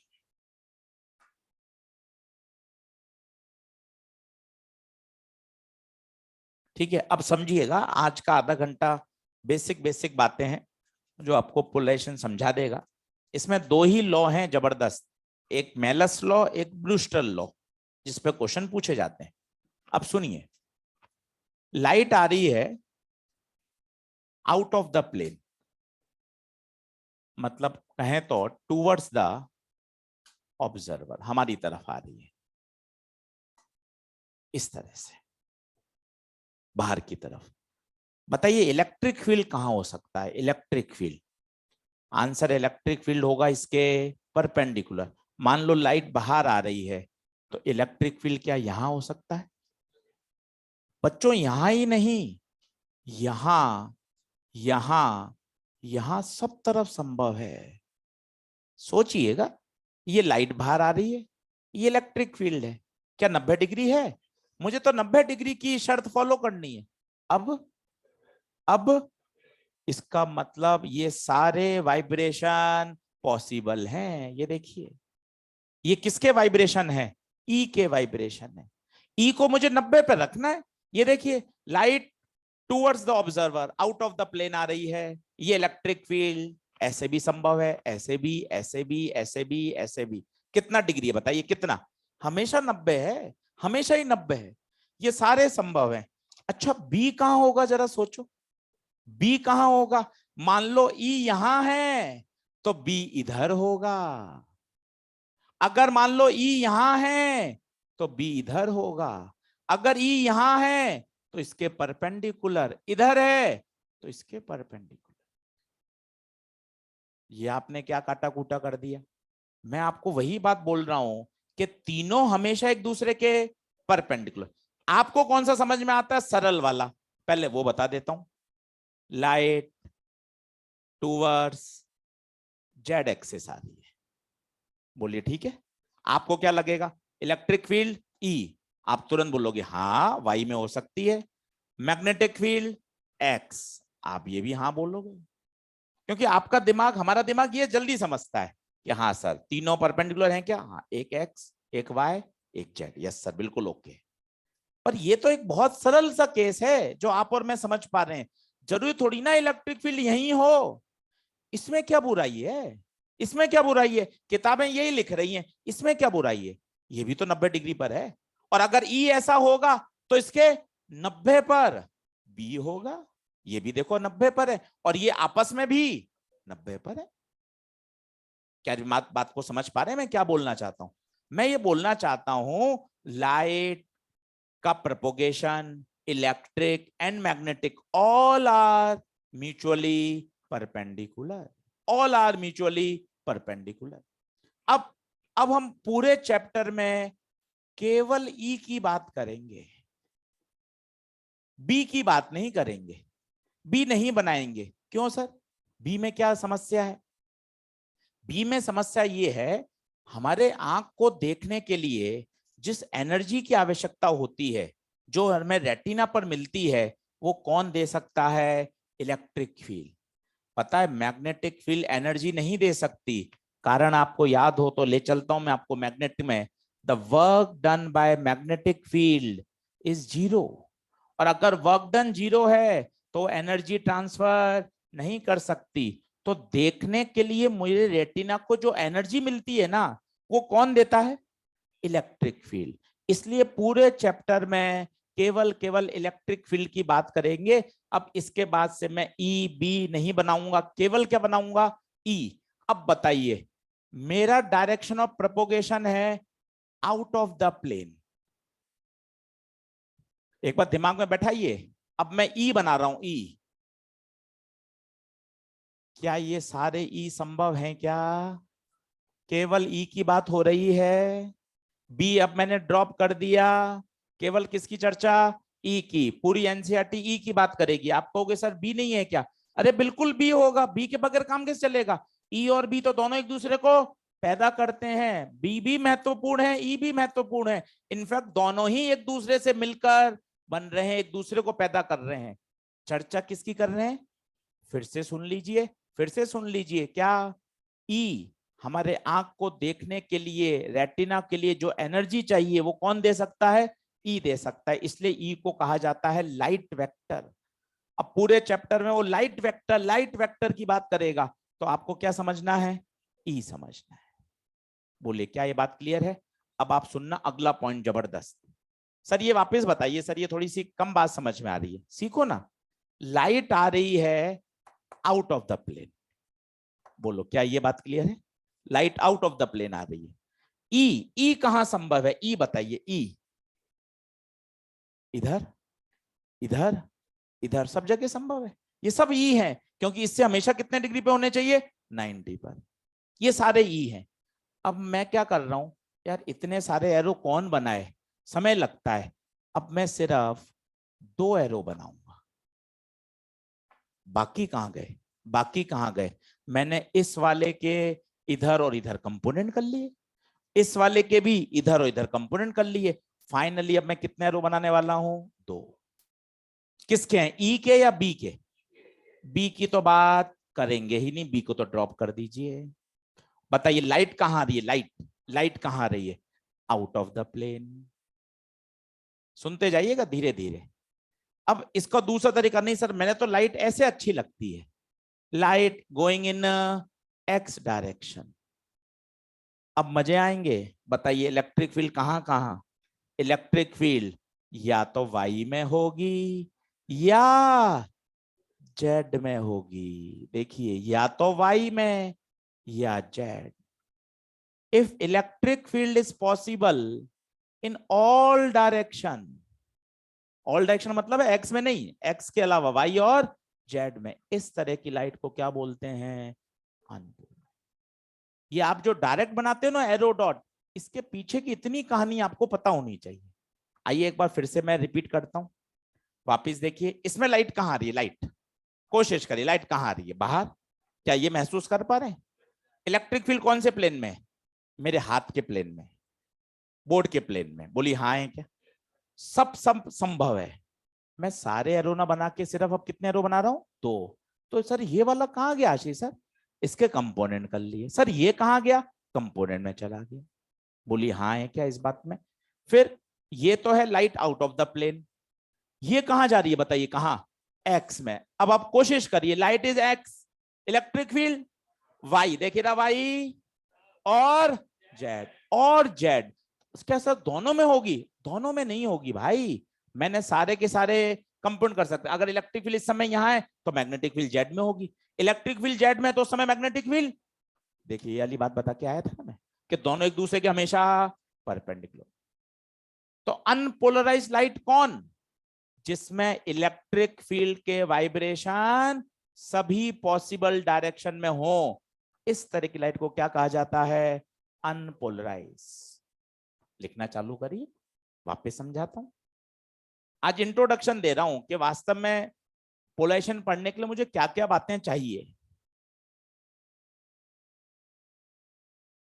वो मत बनाइए, यहां से बना लीजिए और केवल लिख लीजिए केवल ई की बात करते हैं। ये वाला डायग्राम एक बना लीजिए, इसकी आवश्यकता नहीं है, ये बना लीजिए।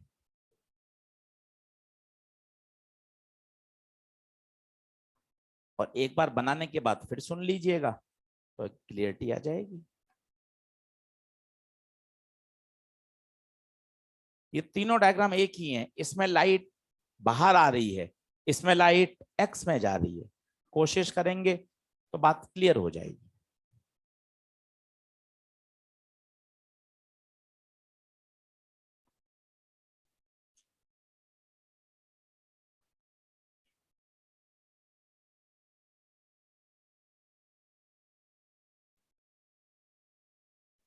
केवल ई की बात क्यों करते हैं बताइए? क्योंकि हमें देखने के लिए जो एनर्जी प्राप्त होती है वो इलेक्ट्रिक फील्ड हमारी एनर्जी रेटिना को ट्रांसफर कर सकता है, मैग्नेटिक फील्ड नहीं करता।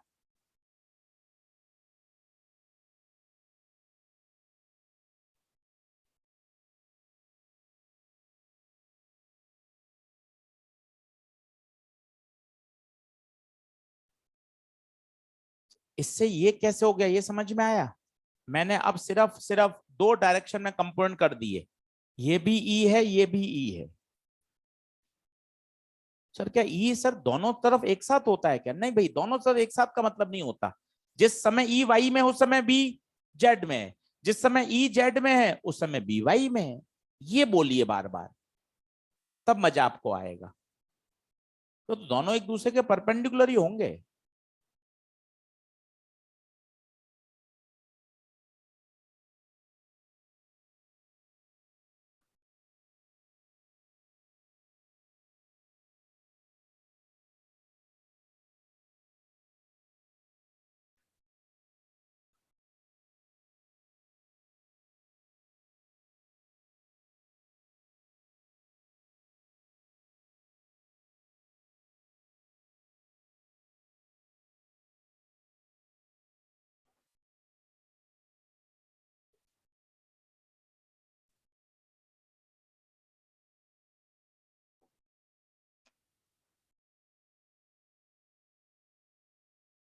चलो कौन सी बात आप पे समझाऊं? ये वाली फोटो समझ में आ गई? बताइए, कोशिश करिए। लाइट कहां जा रही है? एक्स में। इलेक्ट्रिक फील्ड के पॉसिबल बताइए, वाई या जेड? ये देखिए वाई या जेड। क्या बात समझ में आ गई? ये एरो क्या बता रहा है? वाई। डॉट क्या बता रहा है? जेड। दोनों ही क्या है? ई। वो लिख दिया है, केवल ई की बात, मैग्नेटिक की कहीं बात नहीं हो रही। तो ये अनपोलराइज्ड है, जिसमें एरो भी होंगे डॉट भी होंगे। अब पहली हेडिंग डालिए काम की, डाइक्रोइज्म। छोटा सा चैप्टर है, कुल 2 सवाल हैं एक्सरसाइज 2 में पिछले 15 साल में, और एक बार अभी 2020 में आया है। तो जिससे आइडिया आपको लग जाएगा कि पोलराइजेशन कितना इंपॉर्टेंट है। कुल 3 प्रश्न है मॉड्यूल में। तो बहुत कम, क्योंकि आधे घंटे का टॉपिक है, पढ़ाने में एक लेक्चर पूरा लगता है, रिवाइज आप 15 मिनट में कर सकते हो। 2 फॉर्मूले हैं, एक मेलस लॉ, एक ब्रूस्टर लॉ। चलो अब आप सुनना, थोड़ा समझने का है। जैसे मेरे पास ये एक अनपोलराइज्ड लाइट है, सुनते जाइएगा, ये अनपोलराइज्ड है। ये सब कौन है बताइए? इलेक्ट्रिक फील्ड के वाइब्रेशन। नेचर में कुछ स्पेशल क्रिस्टल पाए जाते हैं। एक क्रिस्टल की बात कर रहे हैं, टूरमालिन।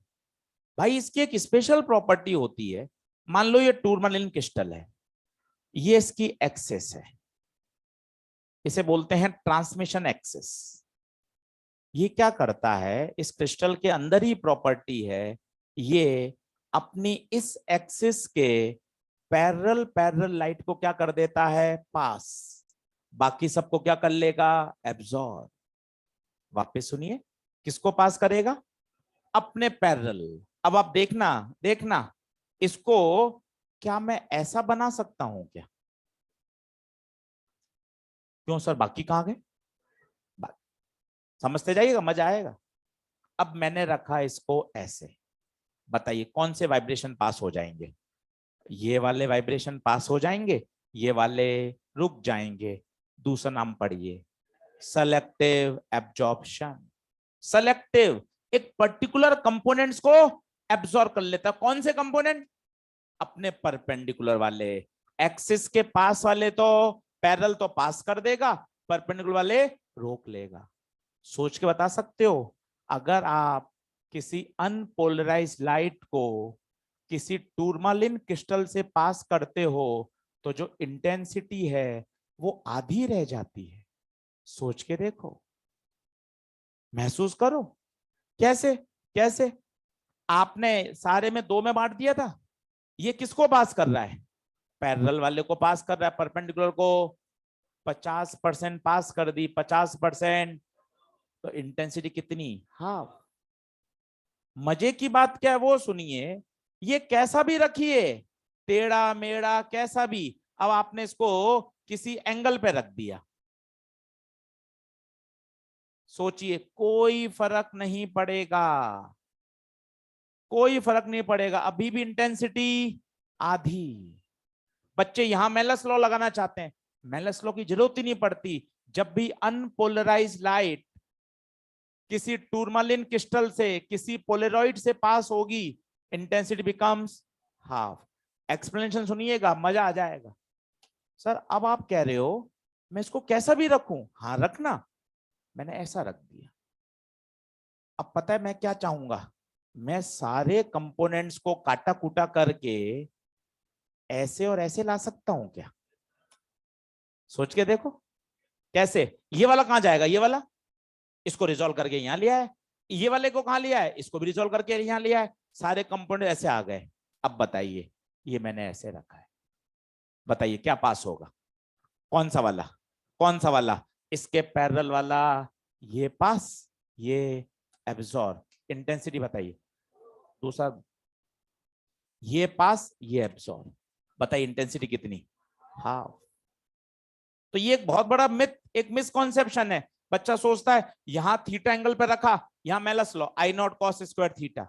अरे जरूरत ही नहीं है। अनपोलराइज लाइट, अनपोलराइज लाइट कभी भी पोलरॉइड से पास होगी, एंगल हमेशा, इंटेंसिटी हमेशा हाफ। एक बार दिमाग में बैठाइए तो सही कि सर और पंगे लेते हैं सर, सर अपन ऐसे कर देते हैं, करते हैं ना कोशिश, सर ऐसे कर दो सर। अब पता है मैं क्या करूंगा, सारे कंपोनेंट्स इधर और इधर ऐसे ले आऊंगा। अब बताइए कौन सा पास होगा, कौन सा पास हो जाएगा, हॉरिजॉन्टल पास, वर्टिकल एब्जॉर्ब, इंटेंसिटी बिकम्स। इसका मतलब इसको मैं कैसे भी रखूं कोई मैटर नहीं करता। हाँ सर, जो फाइनल लाइट आएगी उसका डायरेक्शन ऑफ पोलराइजेशन तो अलग अलग होगा, ये बात मान सकता हूं, आपने इसको गौर नहीं किया।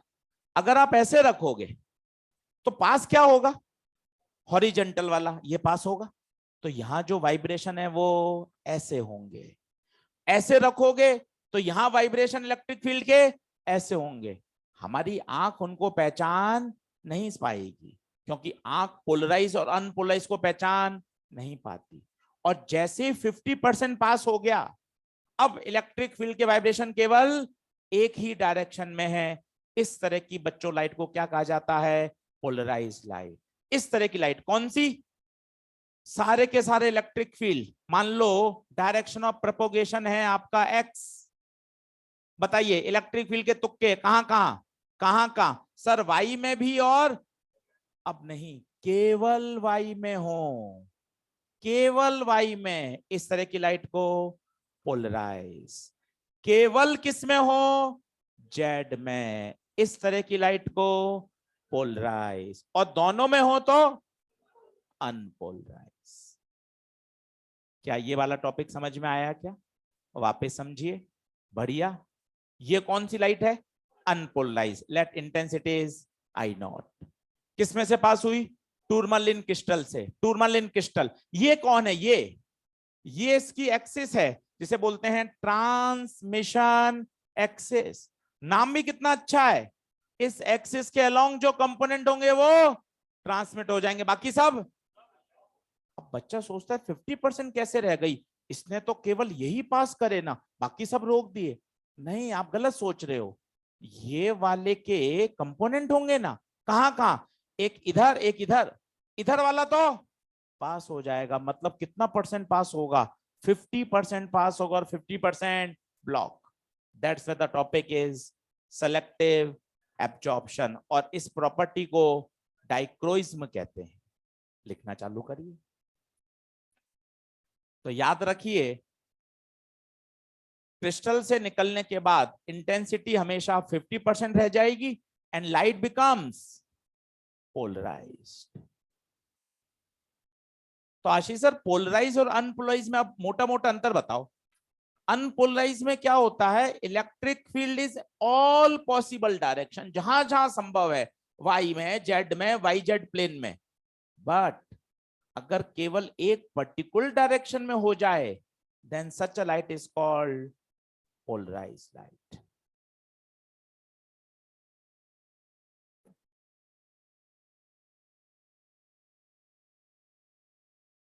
तो tourmaline crystal, sir tourmaline crystal के बारे में 4-5 लाइन और बोलिए।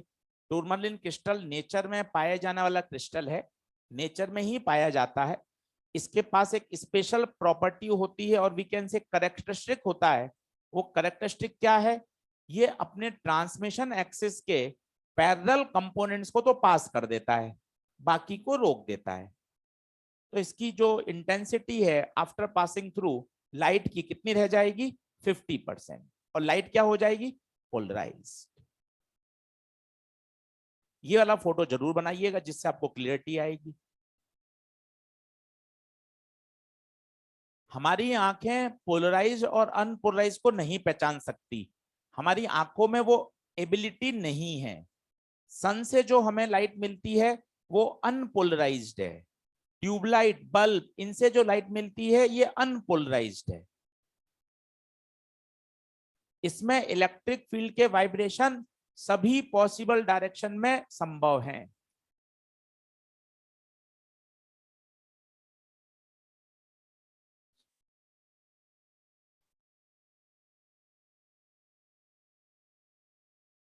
बोलो आगे चलूं क्या?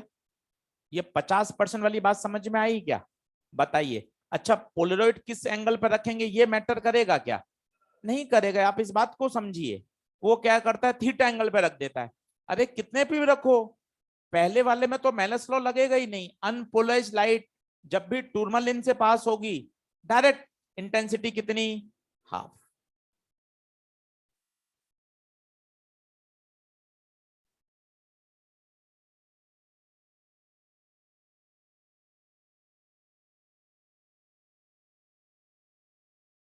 अब पढ़ते हैं मेलस लॉ का, मैं आपको आइडिया देता हूं।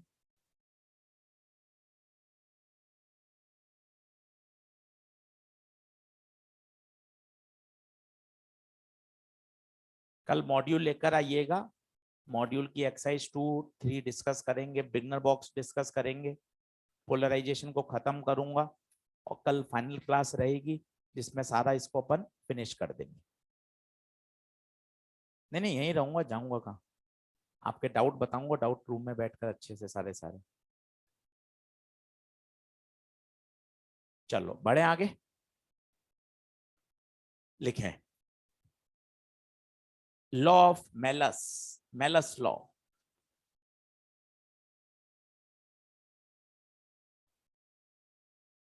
स्टार लगा लीजिए। मेलस लॉ, ब्रिस्टल लॉ, ये दो ही टॉपिक हैं जिस पे सवाल आता ही है। मेलस लॉ,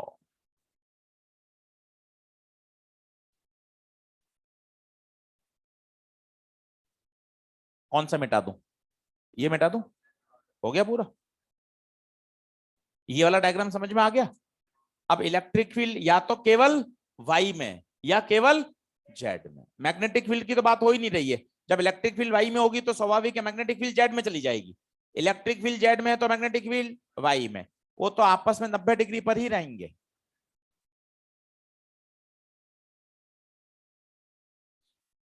अब बच्चों थोड़ी सी बात समझने वाली है।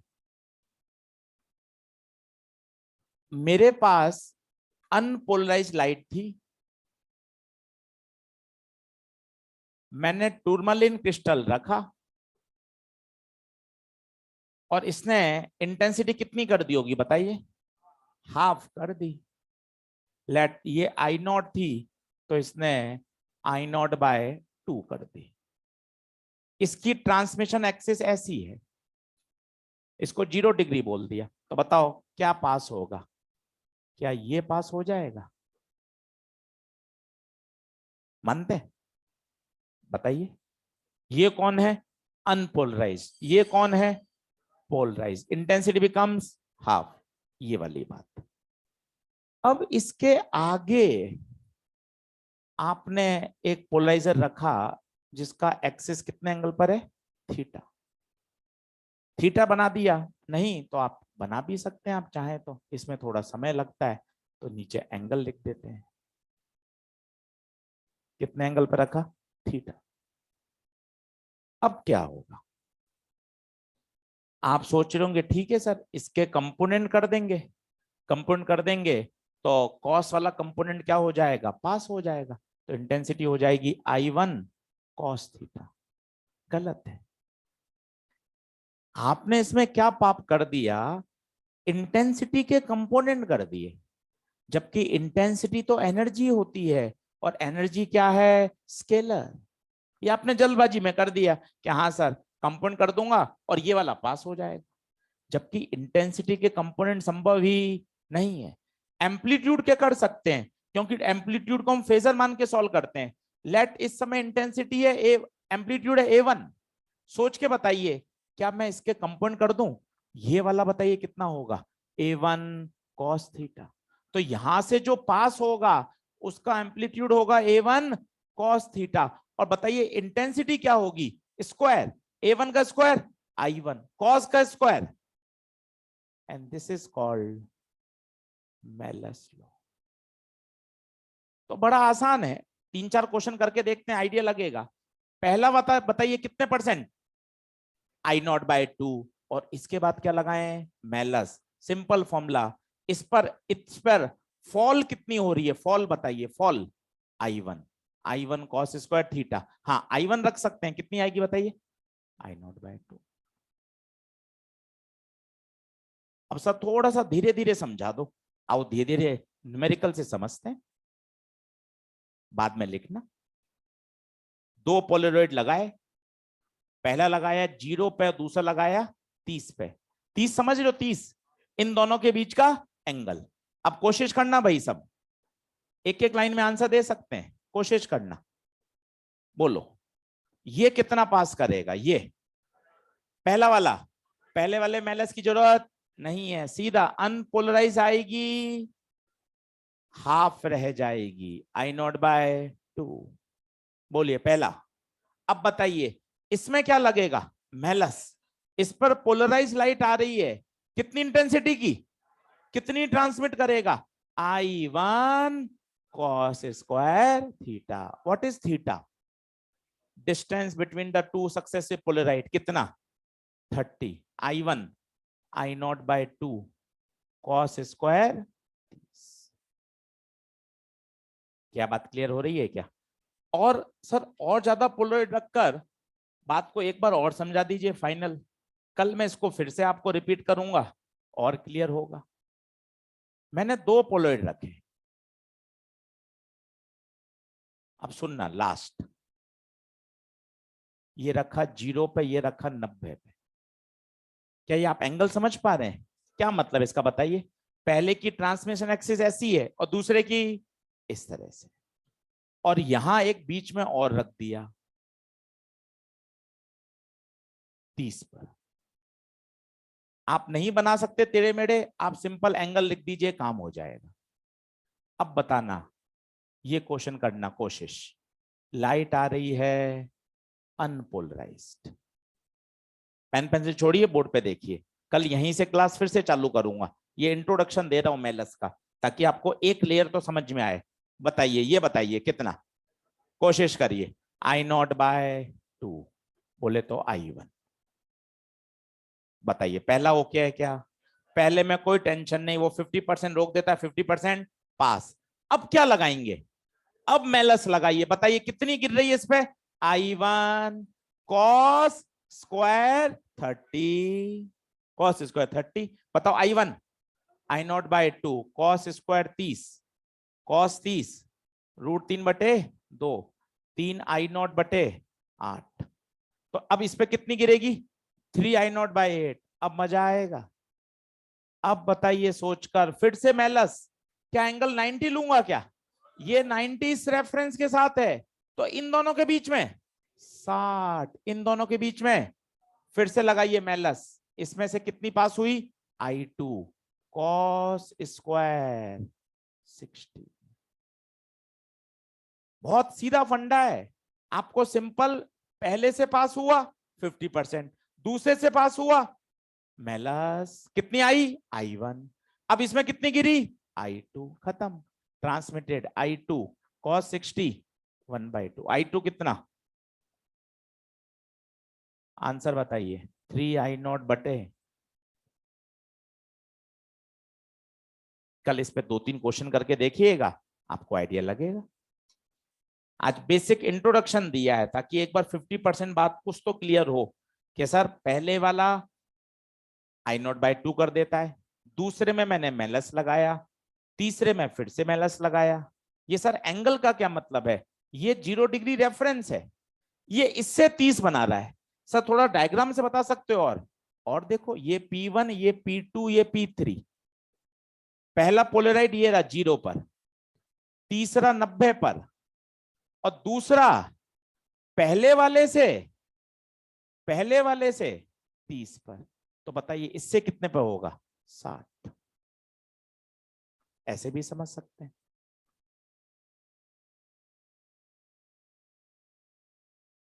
तो कल इस पर 4-5 क्वेश्चन करेंगे तो मेलस लॉ क्लियर हो जाएगा। एंगल कहां से मेजर कर रहे हैं, ये एक डाउट आया है। एंगल कहीं से मेजर नहीं हो रहा, ये जो पहला पोलराइड रखा है ना, ये मेरा रेफरेंस है। सारे एंगल यहां से मेजर हो रहे हैं। ये आपने रख दिया ऐसे 0 पर, ये 30 पर, इसका मतलब 30 किससे? पहले वाले से 30। ये 90 भी किससे? पहले वाले से। सारा रेफरेंस ये है, ये रेफरेंस है। इसको मैंने कितना बोल दिया? 0। तो स्वाभाविक है ये वाली लाइन 90 पे, ये वाली लाइन 30 पर।